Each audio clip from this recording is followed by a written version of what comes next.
Seawolves, today is Thursday, October 3rd. The song today is Ordinary Girl from H2O, Just Add Water.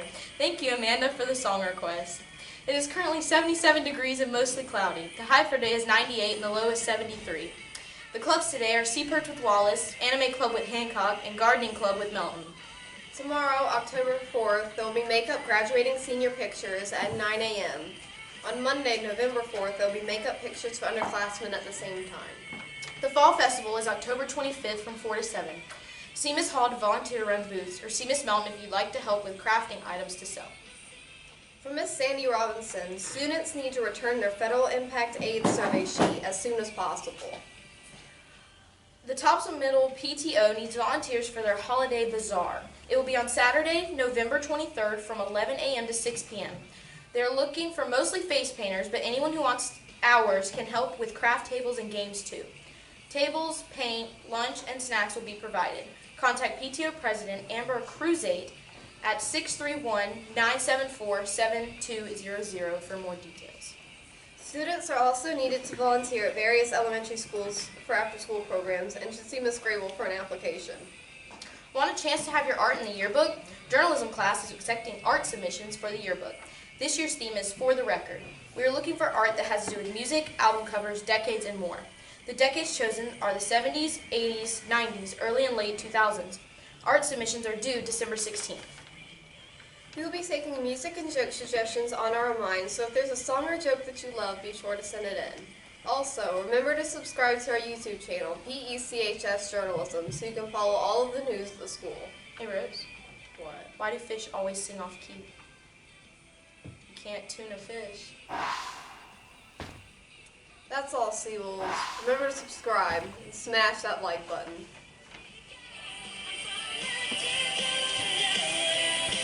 For the first time, we have been able to reach the inner parts of Pender County, and it is devastated.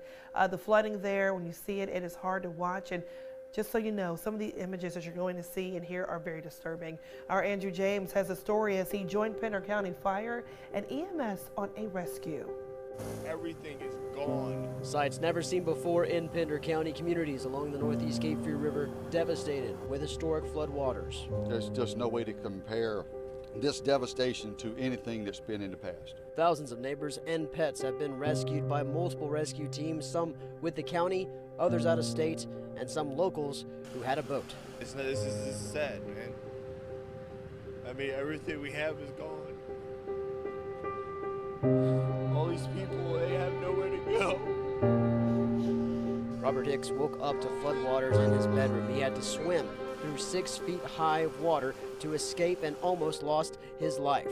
He was saved, as were dozens, and the water... So we worked with the counselor and the central office and with our students and outreach to determine who had specific needs as far as our students and teachers and those that were impacted by the storm, to make sure that we put them in contact with community agencies if they needed food or clothing.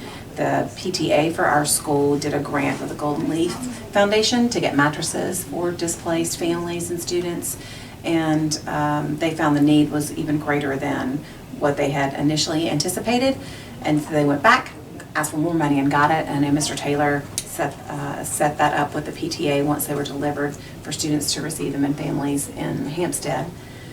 I also serve on a board, Pender Education Partnership, and we procured funds from different community members, businesses, personal individuals, and also a GoFundMe page to raise money for teachers who were impacted. We had, I believe it was upwards of 70 teachers that were displaced from the storm due to flooding that work in Pender County schools, and we were able to raise enough money that 30 of them that expressed additional needs received $300 right before Christmas so that they could help with household items or Christmas presents or things that they needed for that. So that's one of the ways that we helped. The county also met with and reached out to get donations from a softball team in Fayetteville, a traveling softball team, and they brought toiletries and cards that the softball team made that we posted on the bulletin board out here so we could share that with others, and school supplies and things like that that they had helped with our students too. So it was a big group effort. Justin Cameron. All right. How did Florence affect you? Florence, during the flood, I lost my home because of the floodwaters and a lot of stuff I owned. How did the school help you in this time? During Florence, after Florence, they gave us a lot of support by giving us like some gift cards to help with buying stuff in case we needed that, and they also gave us some like mental support. Great. Hurricane Florence hit 1 year ago. It sat over North Carolina for 6 days, destroying many homes and businesses and causing $17 billion in damage. About 1.2 million households were affected by the storm, and the damage cost about $5.6 billion. 3,800 private businesses experienced water damage, and more than 23,000 had wind damage. The total cost came to about $5.7 billion. Agriculture crops and livestock losses and damaged farm buildings come to an estimated $2.4 billion. The storm ended up killing 41 people, and more than 10,000 had to be saved and were displaced from their flooded homes. If you would like to donate, you can donate at Save the Children, Team Rubicon, Habitat for Humanity, United Way, the South Carolina and Georgia state chapters of the NVOAD, the North Carolina Disaster Fund, and the Salvation Army.